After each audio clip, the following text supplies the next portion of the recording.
4월 26일 민중민주당, 미국평화원정단, 필리버스터 라이브 시작하겠습니다. 오늘은 항쟁의 기관차 2020년 1월호 꼬뮤나에서 기획, 민족의 21세기 정권혁명과 남코리아 부분을 함께 살펴보도록 하겠습니다.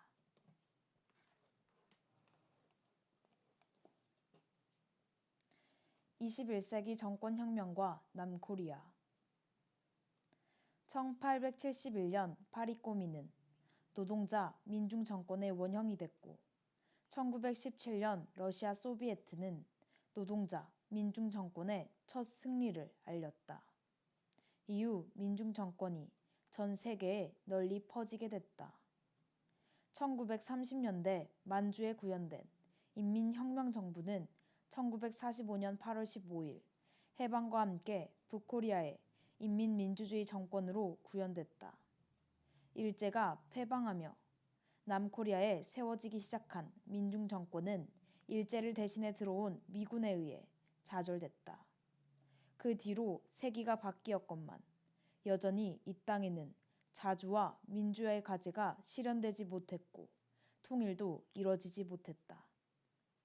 1990년대 초 소련 동구의 붕괴는 전 세계적 범위에서 민중 정권을 수립하는 흐름에 찬물을 끼얹었다. 세계혁명의 양대 축 중 주력인 사회주의 세력이 크게 약화되자 다른 축인 민족해방 세력도 고난의 나날을 보내야 했다. 미제 패권의 시대, 세계화, 신자유시대가 도래해 전 세계 민중에 대한 착취와 억압이 강화되자 이에 대한 저항과 투쟁도 강화됐다. 2008년 미국발 세계금융위기는 세계 정세의 객관적인 전환의 계기가 됐다. 북코리아가 고난의 행군을 승리적으로 결속하며 국가의 전략적 지위가 달라지자 북미 대결전의 양상도 바뀌었다. 노동자 민중 정권은 노동자 민중이 사회의 주인이 되는 정권이다. 사회의 주인이란 정치와 경제의 주인을 말한다. 국가 주권과 주요 생산수단의 주인이 되는 정권이다. 최근 년 베네수엘라가 겪었던 경제 위기는 왜 노동자 민중이 적어도 주요 생산수단의 주인이 돼야 하는가를 다시금 입증했다. 노동자 민중이 정권의 주인이 되기 위해서는 생산수단의 주인이 돼야 한다. 제국주의의 배후조종하에 국내의 매판, 독점 자본들이 생산수단을 틀어쥐고 있는 한 노동자 민중은 경제 발전과 민생 향상의 과제를 실현할 수 없으며 당연히 정권의 주인이 될 수도 없다. 베네수엘라는 핵심적 정치 역량이 육성돼 있고 혁명적 군사 역량이 마련돼 있으며 노동자 민중이 꼬뮤나를 중심으로 조직돼 있기에 최대의 시련과 위기를 이겨내며 노동자 민중의 정권을 지켜내고 있다. 베네수엘라의 실천적 경험은 당, 군대, 민중 조직이라는 혁명의 3대 기둥이 튼튼히 서야 내외 반노동, 반민중 세력과 맞서 노동자, 민중의 정권을 지켜낼 수 있다는 이치를 재확인해준다. 40년 전 광주 꼬민의 역사적 교훈도 다른 데 있지 않다.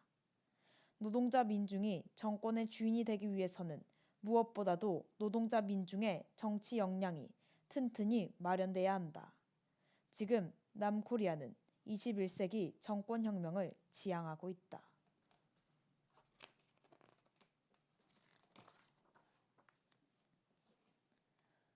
파리 꼬민 세계 최초의 노동자 민중의 자치정권.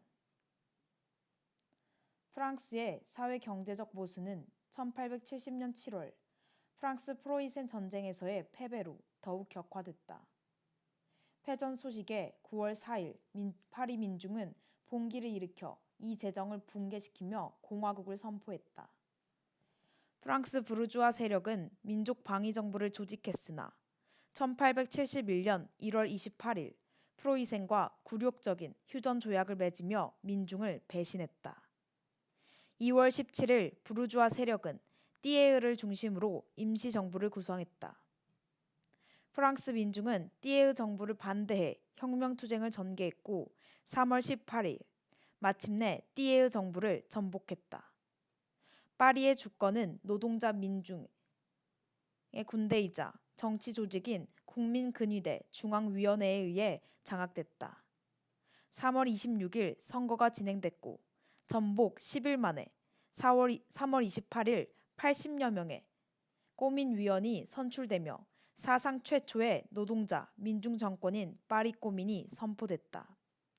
파리꼬민은 정치적으로 부르주아 정부의 국가기구 군대를 해산하고 국민 방위군의 정규군화, 구경찰제도 폐지, 부르주아 법원 폐쇄, 정교 분리 등을 시행했다. 경제적으로는 부르주아의 공장을 몰수해 노동자 협동조합이 관리하고 철도, 운수, 군수품 생산은 특별위원회가 관리했다. 또 임금 상한선을 규정하고 집세 면제, 벌금 부과 금지, 빈민구제기구 설립, 무상 의무교육 등 민중생활을 향상시켰다.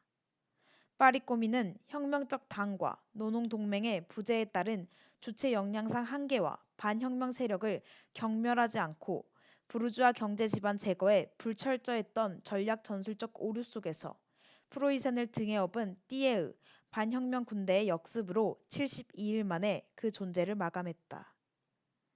파리꼬민의 혁명 정신과 진보적 시책은 그 이후에 수립된 노동자 민중주권의 나라에서만이 아니라 전 세계 수많은 진보 정당들의 정책과 진보적인 지방자치단체에도 빛나게 계승됐다.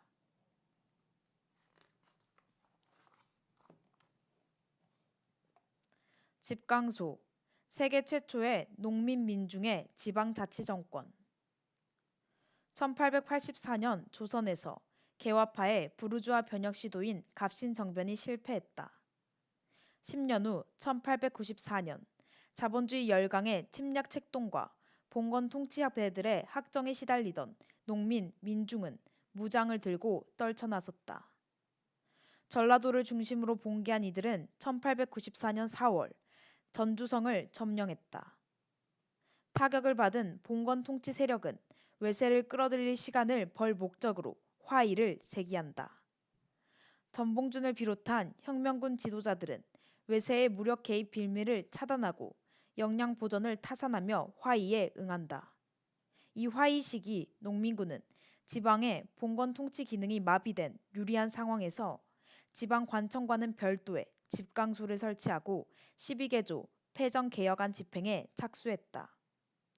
패정개혁안에는 동학도 정치참여, 탐관오리 횡포한 부호, 불량한 양반 등 봉건 통치배 처벌, 노비문서 소각, 천인들 대우 개선, 과부 재가 허용, 잡세 폐지, 문벌 타파, 인재 본위 관리 등용, 일본인과의 내통자 엄벌, 채무 청산, 토지 균등 부배 등 농민혁명군의 반외세, 반봉건 기치가 구체적으로 담겼다.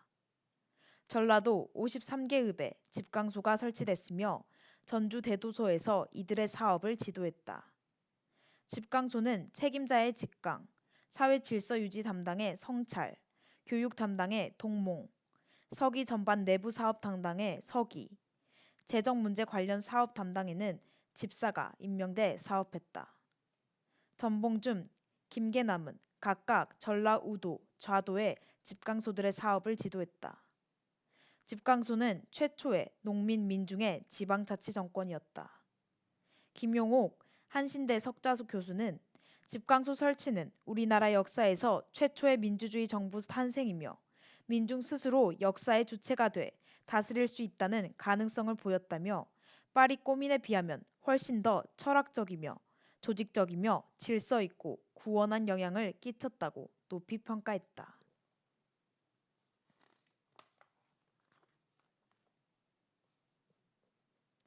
소비에트, 승리한 첫 노동자 민중의 정권. 독점 자본주의 제국주의 사회 러시아에서 레닌은 일국적 사회주의 혁명 승리론을 설파하며 러시아 혁명의 지도 세력인 볼셰비키와 혁명의 대중 지반인 노동자, 빈농, 병사, 소비에트를 조직했다. 소비에트는 1917년 10월 러시아 혁명 승리 후 노동자, 민중의 민주주의를 시행하는 정권 기관으로 전화했다. 1905년 10월 전 러시아적인 정치 총파업이 발생했을 때 파업 지도기구인 노동자 대표 소비에트가 창립됐다. 12월 18일 정치 총파업 단행과 동시에 무장투쟁으로의 전환을 결의한 모스크바 소비에트를 시작으로 소비에트는 무장투쟁 지도기구로 발전했다. 소비에트의 힘으로 1917년 2월 혁명에 승리했으나 러시아 사회민주노동당 내 기회주의 세력인 맨셰비키가 사회혁명 당원들이 부르주아 정당인 입헌민주당, 10월당과 결탁하며 민중을 배신했다. 결국 부르주아 임시정부와 소비에트의 이중 권력 정세가 형성됐다. 레닌은 1917년 4월 연설에서 소비에트 공화국을 가장 혁명적인 정권 형태로 제시하고 모든 권력을 소비에트로 구호를 들었다. 1917년 4월 임시정부는 볼셰비키를 집중 탄압하는 동시에 케렌스키를 임시정부 수반으로 내세웠다. 온갖 탄압, 개량화 책동에도 혁명의 분위기가 계속 고조되자 제국주의 세력은 군사 쿠데타 정권을 수립하려 했다.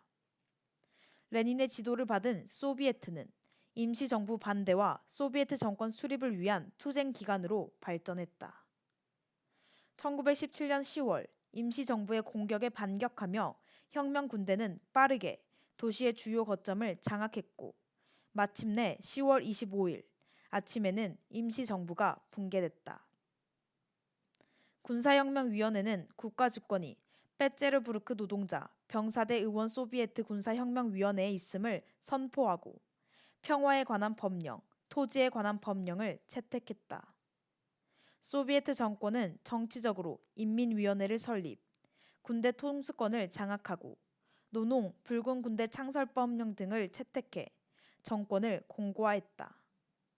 사회적으로는 지주 토지 소유제와 신분제를 청산하고 남녀평등권 법령, 정교 분리 법령 등을 시행했다. 1918년 1월 13일 3차 전 러시아 소비에트 대회와 3차 전 러시아 농민대의원 대회가 통합되며 전국적으로 노동자, 농민, 병사, 대의원 소비에트 통합이 촉진됐다. 이 대회에서 러시아 소비에트 사회주의 연방공화국이 창건됐다. 이후 스탈린의 지도하에 1936년 근로자대위원회 소비에트로 개편됐다.